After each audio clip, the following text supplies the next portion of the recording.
Hi friends, എല്ലാവർക്കും നമസ്കാരം. Taste വിത്ത് മൈൻഡിലേക്ക് എല്ലാവർക്കും സ്വാഗതം. നമ്മളിപ്പോൾ യാത്ര ചെയ്യുന്നത് കാട്ടിക്കുളം എന്ന സ്ഥലത്ത് നിന്ന് തിരുനെല്ലിയിലേക്കാണ്.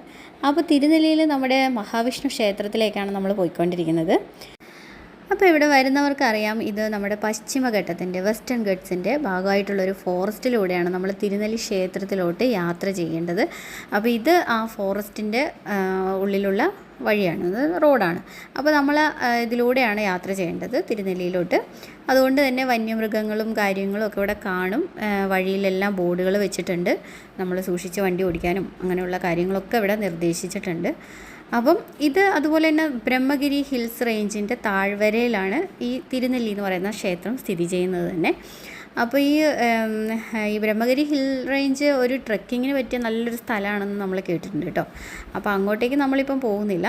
നമ്മളിപ്പോൾ ക്ഷേത്രം കാണാൻ വേണ്ടിയിട്ടാണ് പോകുന്നത്. ക്ഷേത്രത്തിൽ അധികം ആളുകൾ വരുന്നതും പിതൃപിതാമഹന്മാർക്ക് മോക്ഷം കിട്ടാനായിട്ട് കർമ്മം ചെയ്യാൻ വേണ്ടിയിട്ടാണ് അധികം ആളുകൾ ഇവിടെ വരുന്നത്.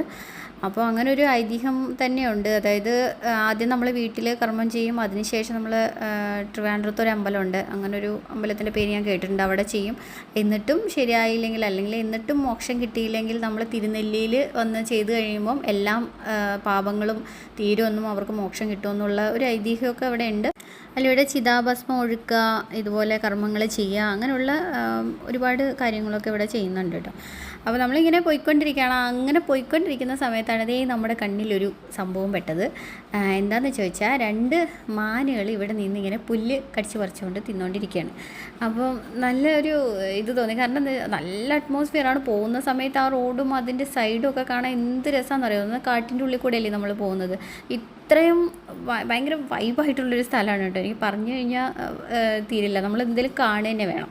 എന്നാലും നമ്മൾ ആ കാട്ടിൻ്റെ ഉള്ളിൽ കൂടെയൊക്കെ യാത്ര ചെയ്ത് നമ്മളിപ്പോൾ തിരുനെല്ലി എത്തിയിരിക്കുകയാണ്. അപ്പോൾ ഇവിടെ വരുന്ന സമയത്ത് നമുക്കിവിടെ താമസിക്കാനുള്ള റൂമുകളും കാര്യങ്ങളൊക്കെ ഉണ്ട്. ഇവിടെ വന്ന് താമസിച്ച് നമ്മൾ ഇങ്ങനെ കർമ്മം ചെയ്യാനും കാര്യങ്ങളൊക്കെ ചെയ്യുന്നവർക്ക് ഇവിടെ വന്ന് താമസിച്ചിട്ട് നമുക്കങ്ങനെ ചെയ്യാം. അതിനുള്ള റൂമുകളും കാര്യങ്ങളൊക്കെ ഇവിടെ അവൈലബിളാണ്. അതുപോലെ തന്നെ ഹോട്ടലുകളും ഭക്ഷണശാലകളൊക്കെ ഇഷ്ടം പോലെ ഉണ്ട്. എന്ത് വേണമെങ്കിലും നമുക്ക് കഴിക്കാനും അങ്ങനെയുള്ള സംഭവങ്ങളും ഒക്കെ ഉണ്ട്. അതുപോലെ ഒരുപാട് പേര് വന്നിട്ടുണ്ട് കേട്ടോ. ഞങ്ങൾ ഇങ്ങോട്ടേക്ക് എത്തിയപ്പോഴാണ്, വരുന്ന വഴിക്കൊന്നും അധികം വണ്ടികളൊന്നും ഉണ്ടായിരുന്നില്ല. ഞങ്ങളിവിടെ എത്തിയപ്പോഴാണ് ഒരുപാട് തിരക്കുണ്ട്, ഇഷ്ടം പോലെ ആളുകളുണ്ടായിരുന്നു. അതുപോലെ നമുക്ക് പാർക്കിങ്ങിനും ഒക്കെ നല്ല സൗകര്യമുണ്ട്, കുഴപ്പമൊന്നുമില്ല, നല്ല അടിപൊളിയാണ്. അപ്പോൾ എന്തായാലും നമുക്കിനി അമ്പലത്തിലോട്ട് കയറണം. അപ്പോൾ നമ്മൾ പാർക്കിങ്ങിനുള്ളൊരു ഏരിയ തപ്പി ഇങ്ങനെ നടക്കുകയാണ്. അപ്പം മേളിൽ പോയിട്ട് പാർക്ക് ചെയ്യാമെന്ന് വിചാരിച്ചു. അങ്ങനെ ഞങ്ങൾ മേളിലോട്ട് എത്തി. അപ്പം ഇതാണ് നമ്മുടെ ക്ഷേത്ര കവാടം. നമ്മൾ വണ്ടി അവിടെ നിർത്തിയിട്ട് അമ്പലത്തിലോട്ട് കയറാമെന്ന് തീരുമാനിച്ചു. നമ്മൾ ഭക്ഷണമൊക്കെ കഴിച്ചിട്ടാണ് വന്നത്, അതുകൊണ്ട് തന്നെ കഴിക്കേണ്ട ഒരു ആവശ്യം ഉണ്ടായിരുന്നില്ല. നേരെ അമ്പലത്തിനകത്തോട്ട് തന്നെ കയറാമെന്ന് വിചാരിച്ചു. അപ്പോൾ ഇവിടെ ഫ്രണ്ടിൽ ഇങ്ങനെ 2 കല്ലുകൾ ഇങ്ങനെ അപ്പുറത്തും ഇപ്പുറത്തും ഇങ്ങനെ വെച്ചിട്ടുണ്ട് കേട്ടോ, ഈ പടിക്കെട്ടിൻ്റെ. അപ്പോൾ അതെന്താണെന്ന് നോക്കിയപ്പോൾ നമ്മുടെ മഹാവിഷ്ണുവിൻ്റെ അനന്തശയനം ഇങ്ങനെ കൊത്തിവെച്ചിരിക്കുകയാണ്. എന്തായാലും ഇനി നമുക്ക് അകത്തോട്ട് കയറാം. അങ്ങനെ ഒരുപാട് പടിക്കെട്ടുകൾ കയറിയാണ് നമ്മൾ ക്ഷേത്രത്തിനകത്തോട്ട് ചെല്ലേണ്ടത്. നല്ല ഭംഗിയിൽ ഒരുപാട് ചെടികളും പൂക്കളൊക്കെ വെച്ച് പിടിപ്പിച്ച് നന്നായിട്ടായിരിക്കുന്നത്. നല്ല മുകളിലോട്ട് ഇങ്ങനെ കയറുമ്പോൾ തന്നെ ഇങ്ങനെ കയറി ചെല്ലുമ്പോൾ തന്നെ ഒരു മലയുടെ മുകളിലോട്ട് ഇങ്ങനെ എത്തിയ ഒരു ഫീലാണ്. ചുറ്റും മലകളൊക്കെ ഇങ്ങനെ പൊതിഞ്ഞ് ഒരു മഞ്ഞ് മൂടിക്കിടക്കുന്നൊരു സ്ഥലമാണ്. നല്ല തണുപ്പുണ്ട്. നമ്മളൊന്നാമത് രാവിലെ ആണ് വന്നിരിക്കുന്നത്, നല്ലൊരു കാലാവസ്ഥയാണ്.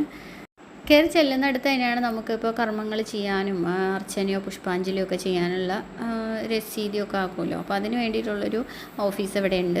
നമുക്ക് ക്ഷേത്രത്തിനകത്തോട്ട് പോകണം. അപ്പോൾ അതിന് വേണ്ടിയിട്ടാണ് നമ്മളിങ്ങനെ നടക്കുന്നത്. അപ്പോൾ ക്ഷേത്രത്തിൻ്റെ പകുതി മതിലുകളും കാര്യങ്ങളൊക്കെ ഇങ്ങനെ പൊളിച്ചിട്ടിട്ടുണ്ടായിരുന്നു. എനിക്കൊന്ന് പുതിയതായിട്ട് ഇങ്ങനെ കെട്ടിക്കൊണ്ടിരിക്കുകയാണ്. പണി നടന്നുകൊണ്ടേയിരിക്കുകയാണ്. ഓരോരോ സ്ഥലത്തും പണി ഇങ്ങനെ നടന്നുകൊണ്ടിരിക്കുകയാണ്. ഇതിപ്പോൾ ഒരു മലയുടെ മുകളിലാണ് നമ്മളിങ്ങനെ നിൽക്കുന്നത്. ഇവിടെ നിന്ന് നോക്കിക്കഴിഞ്ഞാൽ ചുറ്റും മലകൾ കാണാം. അതുപോലെ തന്നെ പൂക്കൾ കൊണ്ട് നിറഞ്ഞിട്ടുണ്ട്. നമ്മൾ വന്നത് ഈ മഴയൊന്നും ഇല്ലാത്തൊരു സമയത്തായതുകൊണ്ട് തന്നെ നല്ല ഭംഗിയുണ്ട്. പൂക്കൾ കൊണ്ട് ഇങ്ങനെ നിറഞ്ഞിട്ടുള്ള, മഞ്ഞൊക്കെയാണല്ലോ ഇപ്പം. അപ്പോൾ മഞ്ഞുള്ള കാലാവസ്ഥ ആയതുകൊണ്ട് തന്നെ പൂക്കൾ നിറഞ്ഞിട്ട് നല്ല ഒരു ഭംഗിയുണ്ട് കാണാനായിട്ട്. ചുറ്റും ചുമന്നതും മഞ്ഞയും ഒക്കെ ആയിട്ട് പൂക്കളിങ്ങനെ നിൽക്കുന്നു. അതുപോലെ തന്നെ ക്ഷേത്രത്തിൻ്റെ ചുറ്റും അതുപോലെ തന്നെ ചെടികളൊക്കെ വെച്ച് പിടിപ്പിച്ച് നല്ല ഭംഗിയാക്കി വെച്ചിട്ടുണ്ട്. പിന്നെ ക്ഷേത്രം പണിതുകൊണ്ടിരിക്കുന്ന കുറച്ച് സംഭവങ്ങളൊക്കെ ഉണ്ടെന്നേ ഉള്ളൂ. എനിക്ക് തോന്നുന്നു ഇനി കുറച്ച് നാളും കൂടെ കഴിയുമ്പോഴത്തേക്കും ഈ സംഭവങ്ങളൊക്കെ പണിത് കുറച്ചും കൂടെ നല്ല നന്നായിട്ടുണ്ടാവും കാണാമെന്ന് വിചാരിക്കുന്നുണ്ട്. അപ്പോൾ ഇവിടെ നമ്മൾ വന്നു കഴിഞ്ഞപ്പം ഇതാണ് ക്ഷേത്രത്തിൻ്റെ മറ്റൊരു കവാടം. ഇതിപ്പം ക്ഷേത്രം പണിത് പകുതി ആയിട്ടുള്ളൂ, അതുകൊണ്ടാണ് ഈ കവാടമൊക്കെ ഇങ്ങനെ ഇരിക്കുന്നതെന്ന് തോന്നുന്നു. ഇവിടെ ഇങ്ങനെ ഒരു ബോർഡ് വെച്ചിട്ടുണ്ട്. അപ്പോൾ അതെന്താണെന്ന് നമ്മളൊന്ന് വായിച്ചു നോക്കിയാണ്. അപ്പോൾ അതിനകത്ത് ഇവിടെ ഒരു കരിങ്കൽ പാത്തി കെട്ടി വെച്ചിട്ടുണ്ട്. അപ്പോൾ അതിനകത്തുനിന്ന് ശകലം വെള്ളം ഇങ്ങനെ വന്നുകൊണ്ടിരിക്കുന്നുണ്ട്. അപ്പോൾ അതിനെ പറ്റിയിട്ടാണ് ഐതിഹ്യം. അത് ചിറക്കൽ രാജാവിൻ്റെ പത്നിയായ വാരിക്കര നായനാർ കുടുംബത്തിലെ അംഗമായ വാരിക്കര തമ്പുരാട്ടി ക്ഷേത്ര ദർശനത്തിന് എത്തുകയും ഭഗവതിക്ക് പെട്ടെന്ന് ഇങ്ങനെ വെള്ളം ദാഹിച്ചു. അപ്പോൾ വെള്ളം വേണമെന്ന് ആവശ്യപ്പെടുകയും ചെയ്തു. പിന്നീട് വെള്ളം അപ്പോഴാണ് പുള്ളിക്കാരി അറിയുന്നത് ഇവിടെ വെള്ളം വന്നിട്ടില്ല എന്നുള്ളത്, എത്തിയിട്ടില്ല എന്നുള്ളത്. അങ്ങനെ മലമുകളിൽ നിന്ന് കരിങ്കൽ പാത്തി കെട്ടി വെള്ളം ക്ഷേത്രത്തിൻ്റെ അവിടെ എത്തിക്കുന്നത് വരെ ജലപാനം കഴിക്കില്ല എന്ന് ശപഥം എടുക്കുകയും അവിടെ ഇരിക്കുകയും പിന്നെ കരിങ്കൽ പാത്തി കെട്ടി ഇവിടെ വെള്ളം എത്തിയതിന് ശേഷമാണ് ആൾ ഭക്ഷണം കഴിച്ചതെന്നും ഒക്കെയാണ് ഇവിടുത്തെ ഐതിഹ്യം. അപ്പോൾ ഇതാണ് ക്ഷേത്രത്തിൻ്റെ കവാടം. പിന്നെ ആ കവാടത്തിൻ്റെ ഉള്ളിലോട്ടോ അങ്ങോട്ടൊന്നും മൊബൈൽ അലൗഡ് ഇല്ലാത്തത് കൊണ്ട് തന്നെ ഞാൻ അങ്ങോട്ട് മൊബൈലൊന്നും കൊണ്ടുപോയില്ല. ഇപ്പം നമ്മൾ പോകുന്നത് പാപനാശത്തിലേക്കാണ്. അപ്പോൾ പാപനാശം അതായത് കർമ്മങ്ങളും കാര്യങ്ങളൊക്കെ ചെയ്യുന്ന ആ നദി, അങ്ങോട്ടേക്കാണ് നമ്മളിപ്പം പോയിക്കൊണ്ടിരിക്കുന്നത്. അപ്പോൾ ഇതുപോലെ ഒരുപാട് സ്റ്റെപ്പുകളുണ്ട് ഇറങ്ങാനായിട്ട്. ഈ സ്റ്റെപ്പുകളിലൊക്കെ ഒരുപാട് പേരുടെ പേരും കാര്യങ്ങളൊക്കെ കുത്തിവെച്ചിട്ടുണ്ട്. അത് ആരാണ് ഓരോ കാര്യങ്ങൾ സ്പോൺസർ ചെയ്തിട്ടുണ്ടാവുമല്ലോ, അപ്പോൾ അവരുടെയൊക്കെ പേരൊക്കെയാണ് ഇതിനകത്ത് കുത്തിവെച്ചേക്കുന്നത്. നമ്മളിനി പാപനാശം കാണാനായിട്ടാണ് പോകുന്നത്. അപ്പോൾ ഈ പാപനാശത്തിനും ഒരുപാട് ഐതിഹ്യമൊക്കെ ഉണ്ട് കേട്ടോ. അപ്പോൾ ഇത് ബ്രഹ്മാവിൻ്റെ കമണ്ഡലുവിൽ നിന്നിട്ട് വരുന്ന ഗംഗാജലമാണ് എന്നാണ് ഇവിടുത്തെ സങ്കല്പം.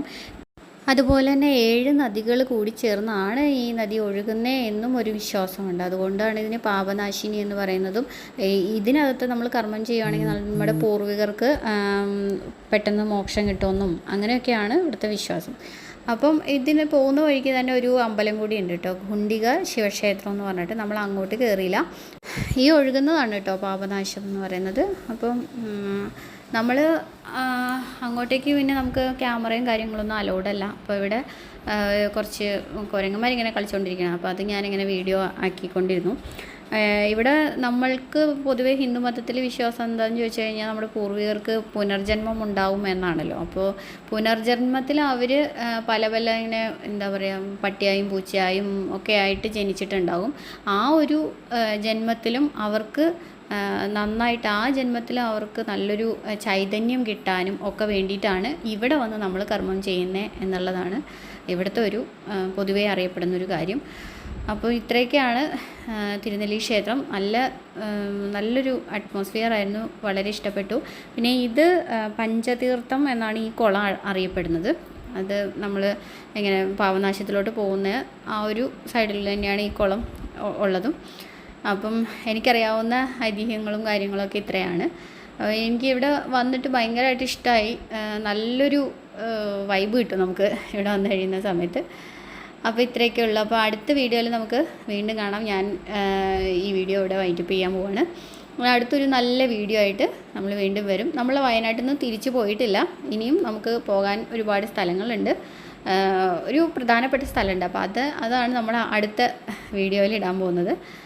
അപ്പം വീഡിയോ ഇഷ്ടപ്പെട്ടിട്ടുണ്ടെങ്കിൽ ലൈക്ക് ചെയ്യാനും ഷെയർ ചെയ്യാനും കമൻറ്റ് ചെയ്യാനൊന്നും മറക്കരുത്. പിന്നെ ചാനലും കൂടെ ഒന്ന് സബ്സ്ക്രൈബ് ചെയ്ത് പരിഗണിക്കണം കേട്ടോ. അപ്പം അത്രയൊക്കെ ഉള്ളൂ. അടുത്ത വീഡിയോയിൽ നമുക്ക് വീണ്ടും കാണാം. Bye, see you, Tata.